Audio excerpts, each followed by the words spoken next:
Hey there, get ready for an action-packed 2024. Conor McGregor's comeback. Oh, surprise, surprise, motherfucker! The king is back! Jon Jones recovering from injury.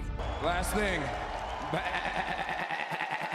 And a potential rematch between Islam Makhachev and Charles Oliveira are stirring up the excitement. Let's dive into the top 5 most anticipated fights of the year. Conor McGregor vs. Michael Chandler. Let's kick off with arguably one of the most highly anticipated matchups of 2024, Conor McGregor versus Michael Chandler. The anticipation for this showdown between the two fighters has been talked about for well over a year, and recent developments suggest it might finally materialize this summer. McGregor recently took to his extensive social media following on New Year's Eve, announcing a slated face-off with his lightweight adversary on June 29th in Las Vegas. However, what got many off guard was his surprising assertion that the bout would be at middleweight, 2 weight divisions above both McGregor's and Chandler's natural weight class. While the UFC has yet to officially confirm these details, McGregor's announcement signals a promising step forward. Striking. McGregor's reputation has long been built on his precise striking and formidable knockout ability inside the octagon. During his prime, he stood out as one of the most polished and impactful knockout artists in the sport. Yet in recent years, there's been a noticeable decline in his approach. He has shifted away from the strategic kicking game that proved successful against opponents like Chad Mendes and Dustin Poirier in the featherweight division. Instead, McGregor has heavily emphasized his boxing skills, which, while proficient, possess limited effectiveness in the multifaceted realm of MMA. Comparing Chandler's striking prowess to McGregor's reveals a distinct contrast. While Chandler packs a punch like McGregor's, their striking styles diverge significantly. The former Bellator champion adopts a less defensive stance and is more willing to absorb hits to deliver powerful blows. Moreover, Chandler has displayed a more diverse skill set than McGregor in recent times, showcasing an array of strikes from different stances, exemplified by the unconventional kick that led to Tony Ferguson's knockout in 2022. McGregor's evolving approach and Chandler's unpredictable style create a level of uncertainty regarding their potential stand-up encounter. However, statistical analysis leans slightly in favor of the Irishman. Considering these details alongside Chandler's inclination to absorb damage, it's challenging not to lean slightly towards McGregor holding the edge in a striking battle between the two. However, this is not a purely striking battle. This is MMA, submissions, and wrestling.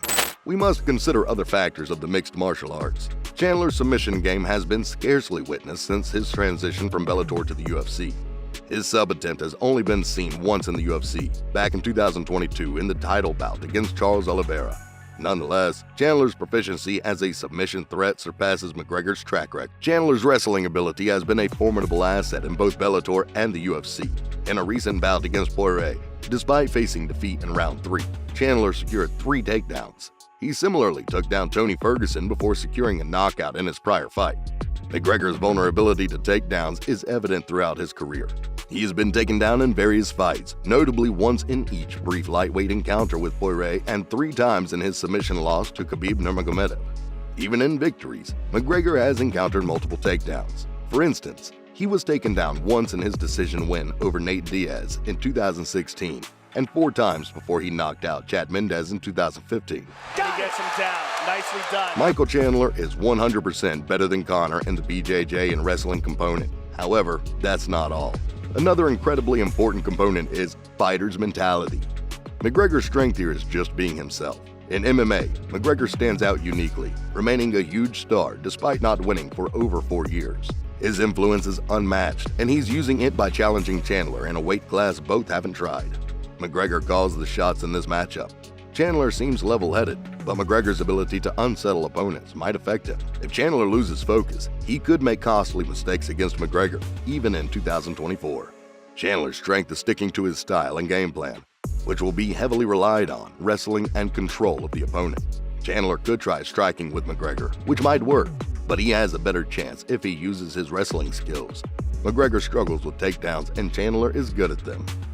Chandler might risk striking with McGregor due to McGregor's decline in skills and his long break from fighting. However, Chandler's coaches will likely urge him to focus on winning smartly, not just trying to knock McGregor out. Expect Chandler to aim for takedowns early. McGregor might get up at first, but Chandler's persistence and McGregor's ring rust might make it hard for McGregor to defend against takedowns. Here is my prediction. Chandler grapples with McGregor for rounds, wearing him out, and then uses ground strikes to win. Maybe without even needing submissions. Michael Chandler will win by TKO at the end of the fight, probably in round 3. Sorry, Conor fans. Jon Jones vs. Stipe Miocic. The second highly anticipated potential bout of 2024 features a clash between Jon Jones and Stipe Miocic. Despite the presence of the current interim heavyweight champion, Tom Aspinall, it's likely that the showdown between Jones and Miocic will take precedence before Aspinall gets his chance to vie for the undisputed heavyweight title. Although their scheduled heavyweight title fight for UFC 295 was canceled, UFC President Dana White emphasized post-event that there are ongoing intentions to organize the bout. This statement makes clear who is going to fight for the title next, and that the fight between two so-called GOAT fighters will indeed take place in 2024.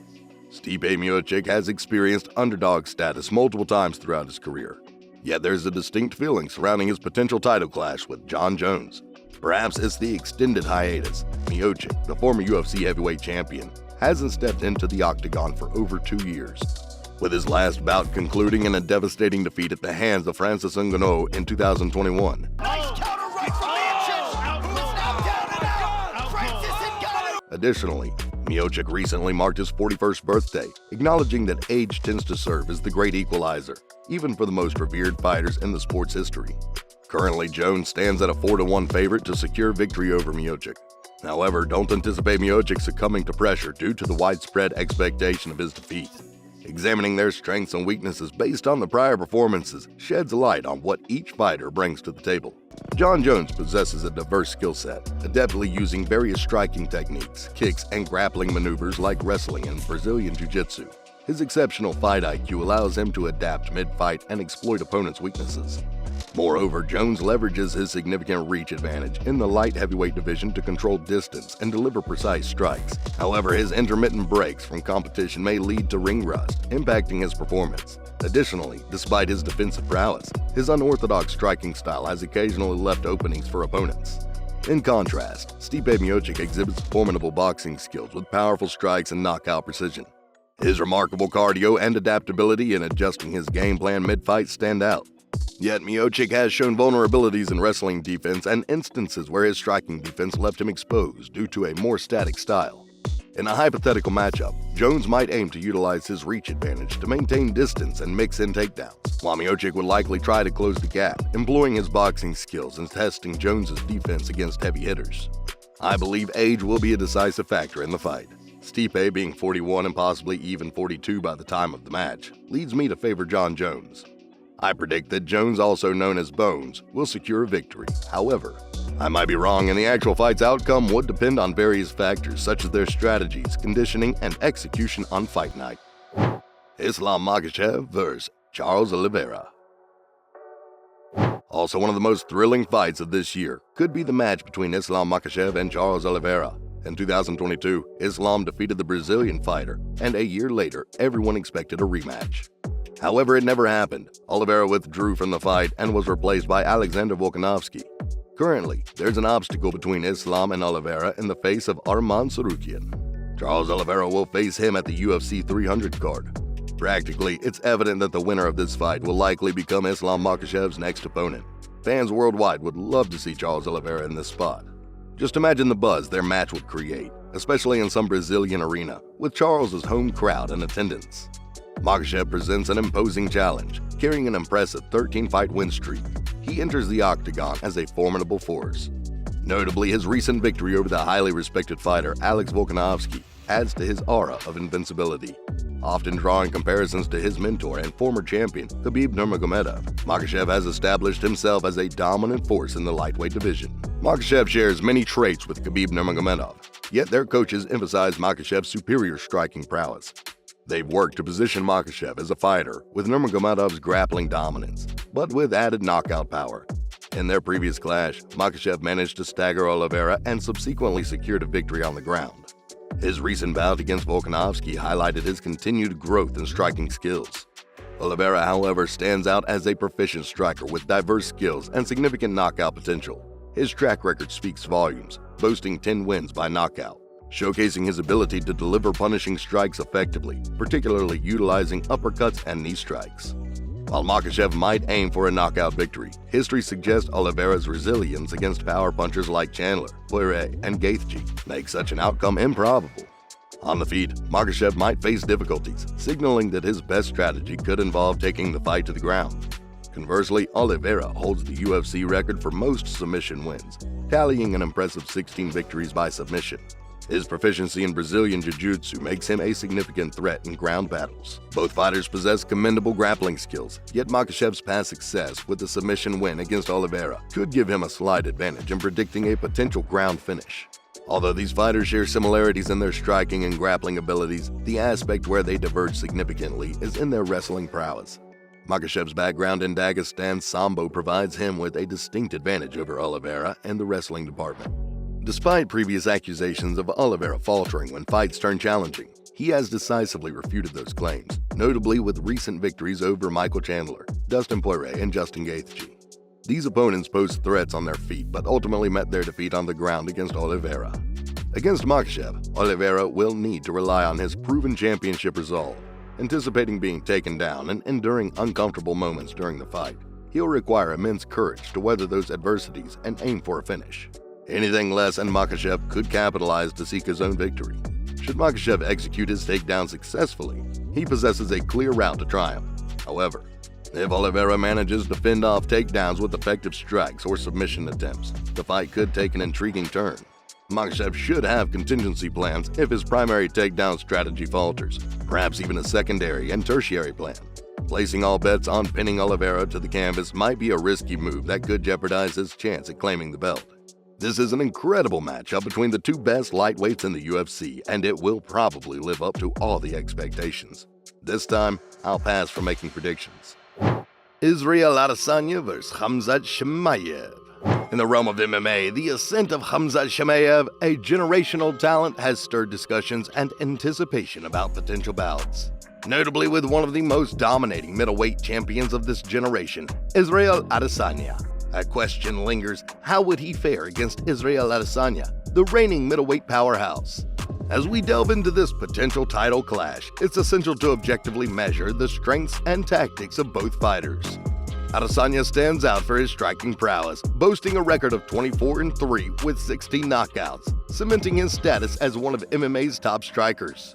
His middleweight belt defenses and record-setting achievements affirm his dominance. Conversely, Chimaev, undefeated at 13-0, has rapidly ascended the UFC ranks with swift finishes and ground-and-pound tactics, positioning himself as a formidable challenger to Adesanya. Adesanya's expertise stems from over 80 kickboxing matches, while Chimaev shines in ground-and-pound techniques, showing some vulnerabilities in recent stand-up battles. Adesanya's experience reflects in his enduring stamina and technique, while Chimaev's impressive takedown and submission skills underscore his ground dominance. Adesanya's striking prowess is undeniably a cut above Chimaev's skills in the stand-up game. His command of striking is a testament to his earlier days as a top-tier kickboxer, boasting a 75-5 record and securing victories globally. Transitioning into MMA, Adesanya accepted his striking arsenal seamlessly, securing 16 out of 24 victories through knockouts, including notable wins against Robert Whittaker, Paulo Costa, and Alex Pereira. While Chimaev exhibits respectable striking abilities, he significantly lags behind Adesanya in the facet of the sport. However, Chimaev's forte lies in his exceptional ground game, particularly his wrestling skills, where he overtakes Adesanya by a considerable margin. Hailing from a freestyle wrestling background in Sweden, Chimaev earned multiple national titles, establishing himself as a standout wrestler. Chimaev's statistics vividly reflect his wrestling expertise. Despite a 57% takedown accuracy, he averages nearly 4 takedowns per 15 minutes in the octagon, an impressive feat. Additionally, Chimaev maintains a perfect takedown defense in the UFC, largely due to opponents avoiding grappling exchanges with him. Adesanya, on the other hand, boasts a robust 77% takedown defense, which could serve as a valuable asset in the potential bout. In terms of stamina, Chimaev has notably encountered challenges. His recent fight against Usman highlighted his struggles with endurance, suggesting that he may not be fully prepared for competing in 5-round bouts. The anticipated outcome is uncertain, with scenarios envisioning Adesanya weathering challenges for a late-round win or Chimaev securing an early submission victory.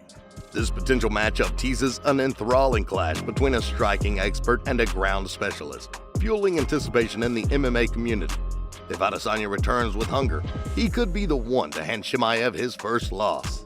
Yet there's a strong chance that Chimaev might pull Adesanya into the grappling realm and secure a victory via submission. I lean towards Chimaev, predicting win the Chechen fighter. Shavkat Rakhmonov vs. Leon Edwards. The final potential matchup in 2024 will have the fighter that is rapidly making his mark in the welterweight division, Shavkat Rakhmonov. While Belal Muhammad is in line for the title shot, I believe Leon Edwards won't face much trouble against Muhammad. Therefore, let's dive deep into the possible matchup between Leon and Shavkat. Throughout his 3-year tenure in the UFC, Shavkat Rakhmonov's ascent was largely driven by his grappling prowess, except for the standout victory over Carlson Harris, where he secured a knockout. Despite his grappling foundation, Shavkat boasts an impressive tally of 8 KO TKO victories, showcasing his proficiency as a contemporary mixed martial artist with refined stand-up skills. In comparison, while Shavkat developed his striking abilities from his origins in Sambo, Leon Edwards' introduction to combat sports was directly through MMA. Given the British context where wrestling isn't as prevalent, Edwards has consistently leaned towards striking over grappling. It's worth noting that Sambo uses striking techniques, and practitioners of this art often leverage this background effectively in MMA. These distinct backgrounds reflect the contrasting approaches to striking between the two fighters. Shavkat uses striking as a tool to overwhelm opponents, strategically masking his takedown attempts and subsequently aiming for submissions. Edwards conversely adopts a more calculated approach, analyzing his opponent's movements rather than engaging recklessly. Their second encounter with Kamaru Usman highlighted this contrast vividly. It showcased a brilliant display of strategic maneuvering amid intense pressure, serving a potent reminder that in the realms of MMA striking, and in disciplines like kickboxing and Muay Thai, precision often outweighs volume. That's why striking goes to Edwards. Despite Edwards holding Brazilian Jiu-Jitsu black belt, a credential that may not hold immense weight in the MMA realm, it does imply a certain level of defense against submissions. However, whether this will suffice to thwart Shavkat Rakhmonov remains highly doubtful in my estimation. Similarly, regarding the wrestling aspect, while Edwards isn't deficient in wrestling, having successfully taken down Kamaru Usman and Colby Covington, I believe Shavkat operates at a superior level. Unlike Colby, once Shavkat grounds Edwards, I anticipate he'll have the capability to secure a finish on the mat. So, I firmly believe that Shavkat Rakhmonov will emerge as the new welterweight champion in 2024. That concludes today's video. Thank you for tuning in to explore my top 5 potential matchups for the upcoming year. Feel free to share in the comments which fight you are anticipating the most in 2024.